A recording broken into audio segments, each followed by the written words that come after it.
অ্যাডও হতে পারে, আবার এখান থেকে চেঞ্জও হতে পারে, আবার নতুন কেউ যুক্তও হতে পারে।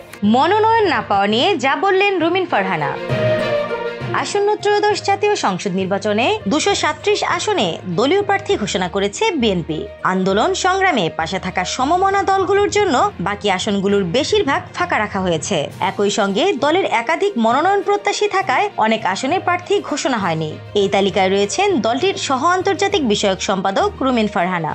গতকাল সোমবার সন্ধ্যায় এক সংবাদ সম্মেলনে দলীয় প্রার্থীদের নাম ঘোষণা করেন বিএনপি মহাসচিব মির্জা ফখরুল ইসলাম আলমগীর। পরে এ বিষয়ে একটি বেসরকারি টেলিভিশনের টকশোতে রুমিন ফারহানা বলেন, 63 আসন উইথ হোল্ড আছে, আমরাও অন হোল্ড আছি। দল উইনেবল প্রার্থী খুঁজে দেখছে, সেই বিবেচনায় সিদ্ধান্ত চূড়ান্ত হবে।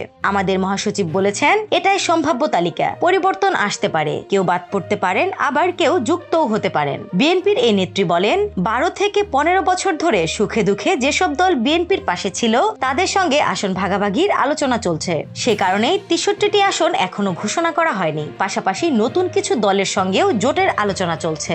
মনোনয়ন বঞ্চিতদের বিক্ষোভ সম্পর্কে তিনি বলেন, তাদের এই আবেগকে সম্মান করতে হবে। এই নেতাকর্মীদের জন্যই এক একজন মনোনয়ন প্রত্যাশী 1 নাম্বার, 2 নাম্বার, 3 নাম্বারে চলে আসেন। এত নেতাকর্মীদের ভালোবাসা, নেতাকর্মীদের ত্যাগ, নেতাকর্মীদের শ্রম, নেতাকর্মীদের ঘামেই কিন্তু আমাদের এত দূর আসা। নেতাকর্মীদের ঘামেই কিন্তু আমরা এত দূর আছি যে আমরা মনোনয়ন প্রত্যাশা করতে পারি। সুতরাং তাদের তো নিশ্চয়ই মনটা খারাপ হবে, সেটাও আমাদের সম্মান করতে হবে। নারী প্রার্থীর সংখ্যা নিয়ে রুমিন ফারহানা বলেন, যদি বিএনপি মনোনয়ন 5% পর্যন্ত বাড়াতে রাজি হয় তাহলে চূড়ান্ত তালিকায় আরো নারী যুক্ত হওয়া সম্ভব। স্নিগ্ধা আখি, দৈনিক নতুন সময়, ঢাকা।